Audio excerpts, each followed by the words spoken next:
Subscribe to our YouTube channel and press the bell icon to get the latest updates. Hello everyone, Rahul Shah here, trying to make investing accessible and profitable for the average investor. So the year 2022 has come to a close. To be honest, it wasn't a particularly great year, especially if you look at it from the perspective of the broader indices. All the major indices like the Sensex, the BSE 100 and the BSE 500 have all closed the year with only marginal gains. In fact, even majority of the fund managers have failed to give any meaningful returns in 2022. I dug a little deeper and came across a startling statistic. Nearly 70% of the mutual funds in the flexi cap category, that is funds that invest in a combination of large, mid and small caps, have all underperformed the benchmark index, that is the S&P BSE 500. Yes, you heard that right. Nearly 7 out of 10 fund managers, people who are believed to be experts at stock picking and who you pay a small fee so that they can earn market beating returns, have failed to give you better returns than what the benchmark index has given. Now, this goes to show how competitive the game of investing in India has become and how even the best brains in the business are struggling to keep up with the benchmark index. However, there's one asset class or one investment that has managed to outperform the so-called smart money in 2022.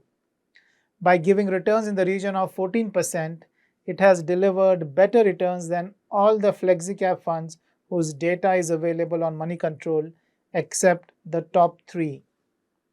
This means that this simple investment has beaten almost all the high and mighty fund managers. Well, this simple investment or asset class is none other than gold. Yes, that's correct. The shiny yellow metal has quietly gone about its business and has emerged as one of the best asset classes of 2022. In fact, this is not the first time that gold has managed to put it across its stock market counterpart.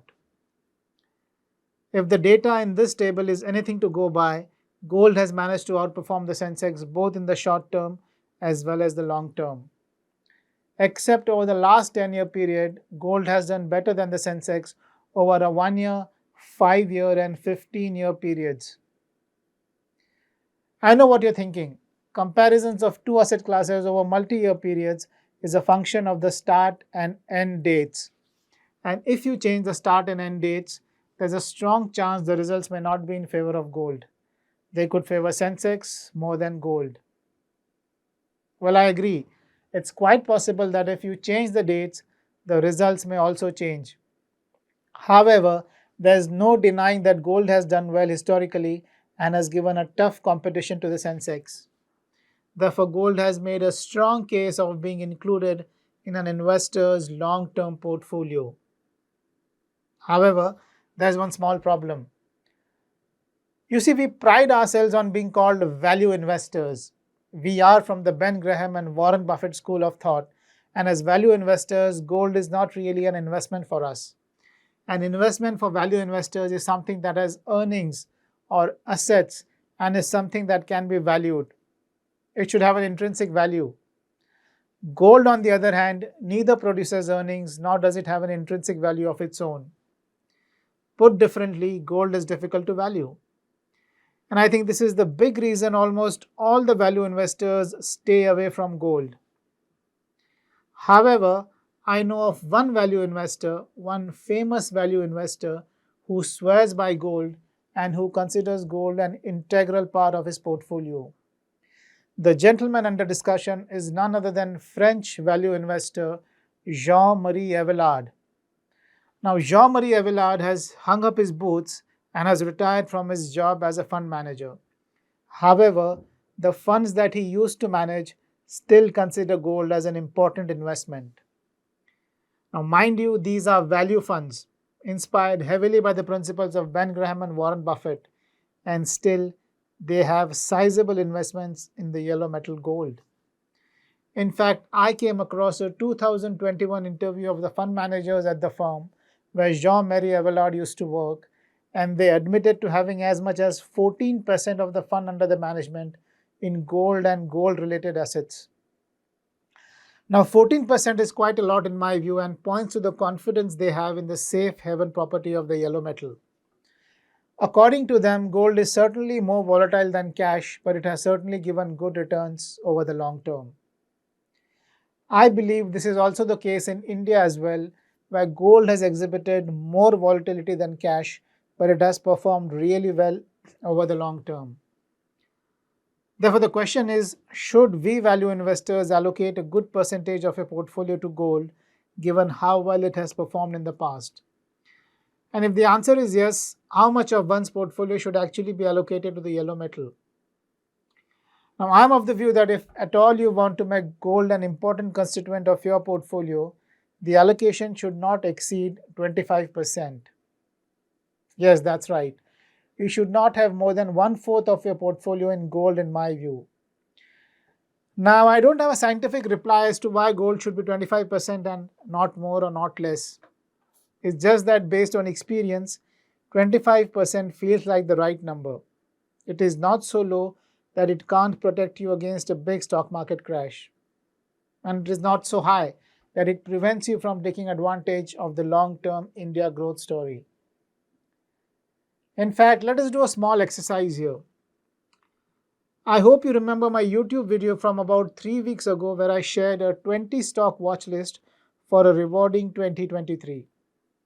This watch list was based on a strategy popularized by Ben Graham and his partner James Rea that was backtested using the data of the last 10 years. In fact, here's the performance of this Graham-Rea strategy vis-a-vis the Sensex over the last 10 years. If you look at the last two rows at the bottom, this strategy gave 18.1% CAGR between December 2012 and December 2022 versus the Sensex, which gave 12% CAGR. So in cumulative terms, the strategy gave 5.2x returns versus 3.2x returns for the Sensex. Now let us introduce gold into this portfolio. What we will do is extremely simple. We will have a 75-25 gold portfolio where we will allocate 75% to the same Graham-Rea strategy and 25% to gold at the start of the year, and then we will again rebalance after 12 months.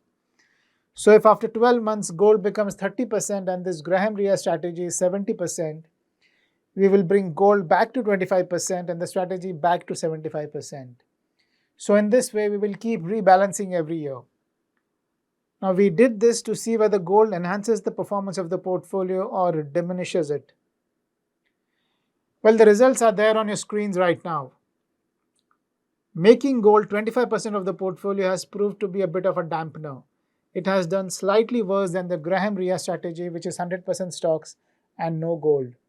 However, it has done better than the Sensex, earning a CAGR of 15% and multiplying investment by 4.2 times. Therefore, adding 25% gold to the portfolio has certainly not enhanced the performance of Graham-Rea strategy and has in fact led to slightly lower returns. However, there are a couple of things we would like to point out here. First, although the 75-25 portfolio, which has 25% gold, has given lower returns, it has certainly come with lower volatility. As you can see, the biggest decline in the Graham-Rea strategy came in 2018 and 2019 of 15% each. However, the biggest decline for the 75-25 portfolio was only 9%, which happened in 2018. Therefore, from a volatility perspective, the 75-25 portfolio has certainly done better. Second, and the more important thing is that between 2013 and 2022, we've not had a bear market on a calendar year basis. You see, a bear market is defined as a fall of at least 20% from the top. So if you see at the Sensex returns, in no calendar year has the Sensex fallen more than 20%. Barring 2015, it never fell more than 20% in one calendar year. I'm sure you're wondering, why am I giving you this information? Well, there's a reason behind it. You see, the biggest strength of gold is that historically it has done well whenever the stock market has gone through a bear market. Now take a look at this slide, which I have pulled out from one of my previous videos. It highlights the returns given by gold each time the Sensex has fallen by close to 20% or more in a calendar year. Put differently, it tells you whether gold has done its job of protecting your portfolio when it was needed the most. And from what you see in the table, the answer seems to be a big yes. Every single time the Sensex has fallen more than 20% in a calendar year, or close to 20%, gold has given positive returns. In fact, look at the year 2008, where the biggest fall of 52.4% in the Sensex was responded to by a 29% gain in the price of gold.